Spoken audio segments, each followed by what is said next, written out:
Hello friends देखंतु आज आमे बड़बांकिली छक रे अछु आ बस वेटिंग रे अछु आ किछि समय परे हमर बस आसी जिवो तापर हम मुनिगुडा मार्केट जिवो स्पेशल आज पहिली रज सेति पय शॉपिंग पय जिवो मार्केट गले आपन मन निश्चय देखेबो मुनिगुडा टाउन बाय बाय। एटा हो हम गांव छक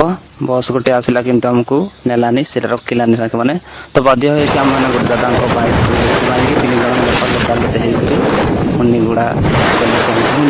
आ मो भाई चुट्टी काटबार थिला सेति पय आमे सैलून को जाई कि भाई को चुट्टी कटेलु देखो चुट्टी कटा होती देखंतु माने फाइनली मो भाई रो चुट्टी कटा